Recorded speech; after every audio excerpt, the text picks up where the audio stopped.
Hi, my name is JC Sinelli. I'm with the Pomperog District, and with me right now is Mr. Benjamin Strong. And Mr. Strong is with Troop 68 in Trumbull, and we're just going to welcome him today to our camporee. How are you, Mr. Strong?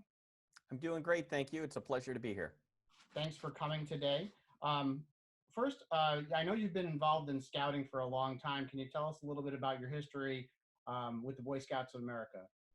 I started as a Cub Scout in Green Bay, Wisconsin in, 1977, long time ago, and stayed active in scouting until I turned 18. Uh, had an absolutely fantastic time through Cub Scouts and what was then Boy Scouts or now Scouts BSA. Really have a lot of fond memories of my scouting experience, and I'm very thankful that I can be back as an adult to work with our youth. Great. And I know that part of your scouting career, you were involved in summer camp. I think you worked at Camp Bear Paw. Is that right? Camp Bear Paw in Mountain, Wisconsin. That's take a right off 32 on Oconto County W, as the camp song goes. And tell us a little bit about that experience. What did you do? What did you do as at Camp Bear Paw? So I started as a CIT, I forget the year, 1984, maybe 83. Started as a CIT. The CIT program back in those days was full summer long, and you were paid $5 a week, and I worked on the waterfront. I had an opportunity to finish some of my merit badges that I needed to become BSA lifeguard, and then worked with the waterfront staff. It was absolutely fantastic. I went on to continue to work in the waterfront. Spent a summer after that as the camp craft or the scout craft director, and then worked for one summer in the trading post. So had an absolutely great time. Some of the best memories I have in scouting are at Camp Bear Paw and summer camp. What was the most memorable experience? Oh Yeah. gosh, the hijinks, the pranks I think that we would pull.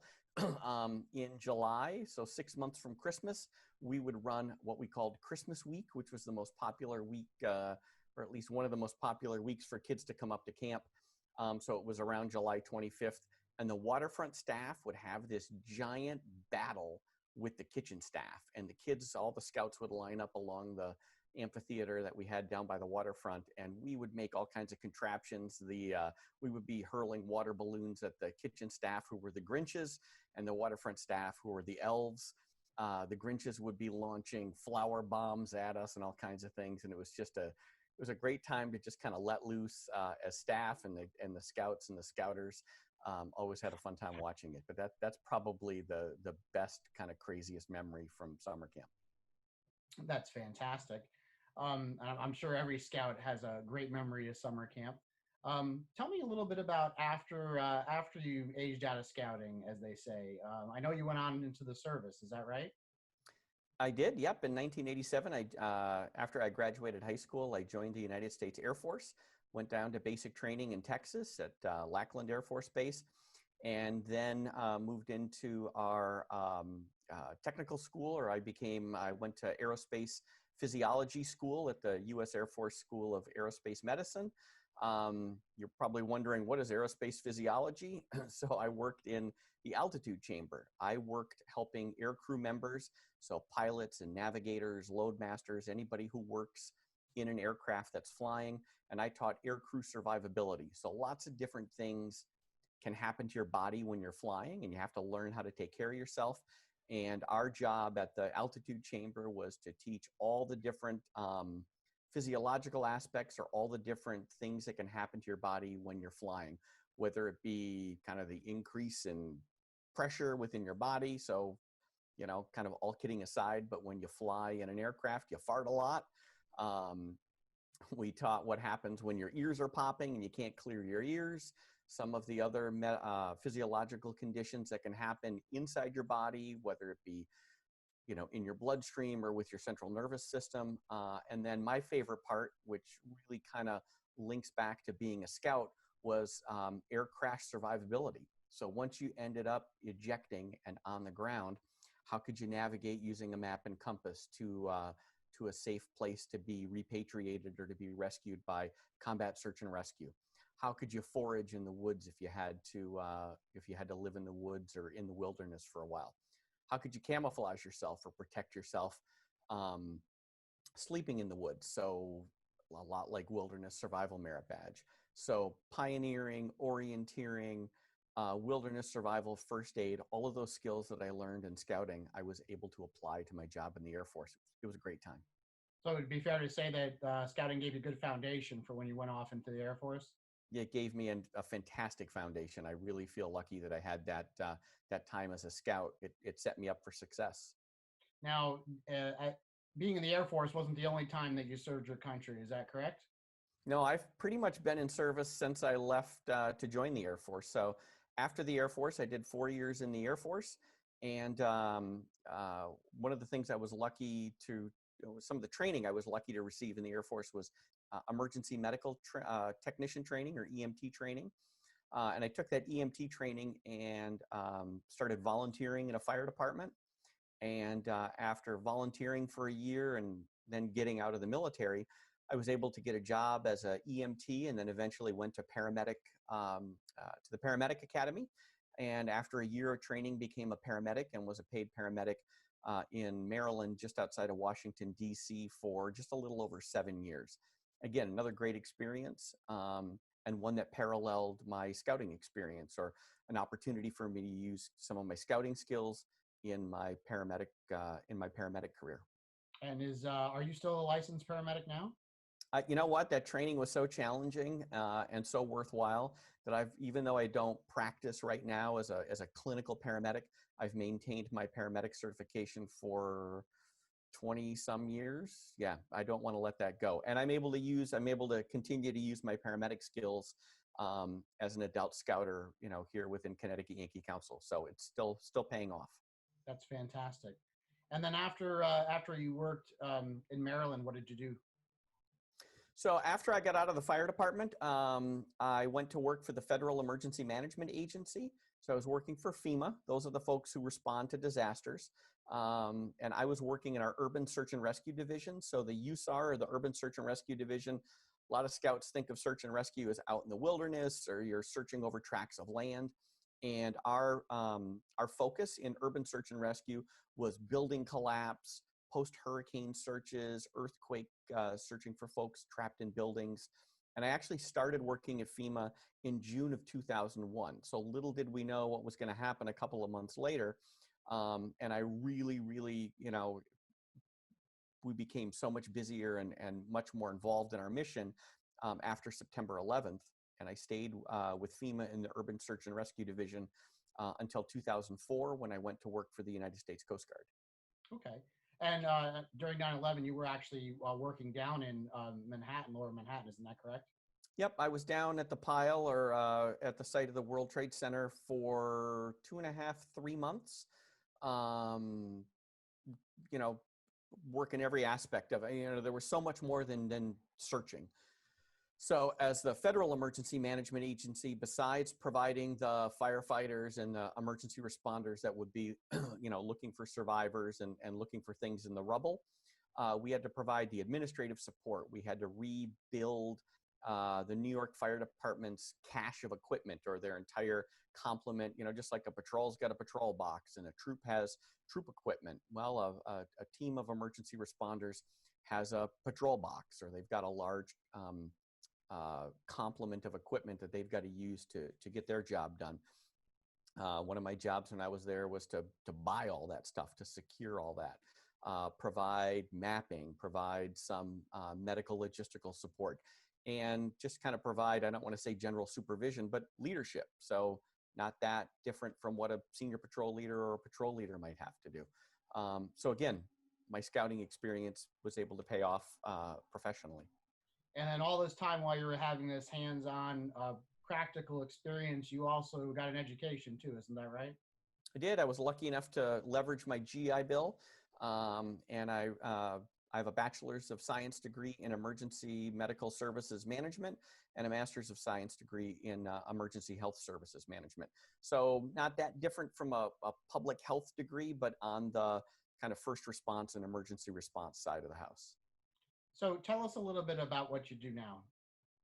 So I'm consider myself the luckiest guy in the Coast Guard. I'm a civil servant, so I don't wear a uniform like we do in Scouts in the Coast Guard. I'm not a captain or a lieutenant or a, a petty officer. I'm a civilian, and I manage the U.S. Coast Guard's Office of Search and Rescue's Automated Mutual Assistance Vessel Rescue System. We just call it AMVR, and the AMVR system uses big commercial ships, cruise ships or tankers or container ships to go do search and rescue thousands of miles out at sea where we can't get helicopters or our traditional Coast Guard cutters. So not only do we provide search and rescue service around the shores of the United States, but we provide it globally. So anywhere there's a distress, anywhere in the world, we can provide a commercial ship, we can find a commercial ship to go save somebody within about 18 hours. Is there any particular area of focus that you have? So in addition to, so we always have a kind of a joke in the military, there's always another duty as assigned, and as Scouts, there's always kind of another duty as assigned, or you'll find that you've got, you know, latrine duty, or you've got to police the campsite, or there's always a little something extra to do. And as Scouts, we do it cheerfully, right? We take on that extra little burden with a smile, and we're happy to do it. I'm actually quite happy. No joking. No kidding. I'm very, very happy that my kind of extra duty as assigned is I currently serve as the chairperson of the Arctic Council's Emergency Preparedness, Prevention, and Response Working Group's Search and Rescue Expert Group, which we just call the EPPR SAR Expert Group. So I'm really lucky in that I lead a group of 8 people from the 8 different Arctic nations. And we get together and we serve as subject matter experts. So we all have, you know, years of experience working in search and rescue. And what we're trying to do is find the best practices, the best possible way to make sure that anybody who's in distress above 60 degrees north latitude or up in the Arctic has the best chance of survival and being rescued. It's been fascinating. I love it. I absolutely love it. So is you run into Santa Claus at all during that, or how does? You know what? If Santa Claus is out there, we're going to find him. I can tell you that. Thankfully, we haven't had any issues or distress calls from Santa Claus, but you'd be surprised the kind of folks who get in trouble up there. What nations are involved in that? I knew you were going to quiz me on that, and I should have it right at the top of my tongue. So it's Canada, Denmark, Iceland, Finland, Sweden, the Russian Federation, the United States of America. I'm forgetting one, Iceland. Those are our 8 Arctic nations. And as part of that job, do you have to travel? I travel quite a bit, usually to the Arctic. I'm really consider myself lucky that I have been to all 8 Arctic nations. I think I have, with the exception of Greenland, which is part of the Kingdom of Denmark, and the Faroe Islands, which is also part of the Kingdom of Denmark. So those are the 2 places in the Arctic I haven't been. And I suppose everybody's wondering, have you been to the North Pole? I've been really close. I've been to 79 or 80 degrees north latitude. So I've been to Svalbard, Norway, which is as far north as you can go before you end up at the North Pole. So been close, just not quite there yet. What's the best part of your current job? You know, the best part of my current job is interacting with people, knowing that the work that I'm doing has a direct effect on saving somebody's life somewhere in the world. So somebody's having a bad day, there's a ship sinking, there's, you know, somebody who's in absolute peril. And the work that I'm doing is contributing to making sure that they get rescued. I mean, there's nothing, you know, it's do a good turn daily, right? And I have the opportunity to do that professionally. Certainly, you know, I still help folks if they drop something and open the door for folks and that kind of thing. But the good feeling that we get as Scouts by doing our good turn daily, I get that like way up here at the 1,000-foot level with the job that I get to do every day. So obviously we're meeting like this because of the current COVID-19 crisis. And I know you mentioned FEMA before. We've heard that a lot in the news recently. But what in your current role, how have you been dealing with COVID-19 and the concerns it has with the different countries you work with? So on the larger scale, one of the concerns that we've had is search and rescue for people who may, so there's really no way to tell if somebody has COVID-19 out in the field. So we've got to take all the precautions that our everyday heroes in our local emergency rooms may be taking, or in our doctor's offices, in our nursing homes and skilled nursing facilities. The same PPE, the same personal protective equipment that they're wearing here locally, whether it be at Bridgeport Hospital or St. V's Hospital or at St. Joseph's Manor, or any number of facilities around the area. Our responders are having to wear that on helicopters when they're going up into challenging environments, or they have to wear it on a ship or a cutter. We're experiencing challenges in just the remoteness of where in the Arctic setting, in where these communities are. So some of the challenges that we're facing is these remote communities may not have running water. A lot of the things that we take for granted in our homes, you don't have access to that in the Arctic. So imagine your most remote and challenging campsite. Maybe you've been backpacking at Wawatesi and you had to hike all your water in, and you didn't have a nice fresh latrine or a shower. That's what a lot of these folks are dealing with every single day. And we have to figure out how can we safely either rescue people or safely deploy our responders so that they're not unnecessarily risking themselves. Because if we run out of first responders, we're in really big trouble. Are there any other projects that you're working on right now? We're working on some collaborative projects amongst the 8 Arctic nations. So some of the things that we're doing is building a library of lessons learned. So if we're not going on a response in the Arctic, then we're practicing for a response in the Arctic. So we do a lot of exercises. So anybody who's taken Search and Rescue Merit Badge has probably gone out on, a practice search and rescue exercise. They've gone out looking for somebody. Maybe it's a dummy, or you're looking for somebody who intentionally goes and hides, so that you can find them. If you've taken Emergency Preparedness Merit Badge, you may have been involved in a drill or an exercise. So we're doing that constantly. One of the things that we need to do is take all these reports after they're written and put them somewhere. And so we're working on a library and a way that computers can read all of these reports to give us all of the common best practices, so then we can share those with other response agencies. We're also working on some oil spill recovery and oil spill response procedures for the Arctic, and we're looking at how we can better leverage some of the ships and cruise ships and other activity in the Arctic for search and rescue. So the work never ends, and as the Arctic becomes more accessible, I suspect that our workload will stay steady or perhaps even increase. So you've had a lot of different jobs over the years.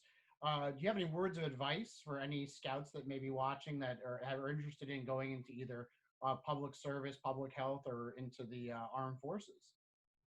I would say take advantage of your scouting career. There are a lot of things that are going to be interesting you as you grow up. There are going to be a lot of things that may be competing.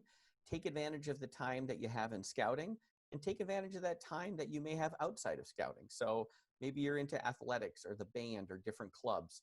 Find your balance. I say stick with scouting because it gave me a great foundation, and I think it'll give all of our scouts a good foundation as well. And then follow your dream. So if you're interested in going into the service, talk with folks like me who were in the service, and don't be afraid to ask questions of grown-ups. One of the great things about scouting is it helps our youth build a little more self-confidence to be able to ask adults questions and have an opportunity to take a merit badge and try on. Merit badges are great, and the program that we offer is great because they're like mini internships, right? You get to kind of try on a job, or you get to try on a skill or a profession for a couple of weeks or a couple of months. And if that interests you, put that in the back of your mind. And, maybe you want to go on to technical school. Maybe you want to join the service. Maybe you decide you want to go into college. It's going to give you the foundation and help remind you what you like or what you don't like. And it'll set you up for success in the future. Well, Mr. Strong, thank you for joining us today. I want to thank you for your service, certainly. and being one of our everyday heroes. Stay safe and enjoy the rest of the Camporee. I will. Thank you so much for having me. Wash your hands. Take care.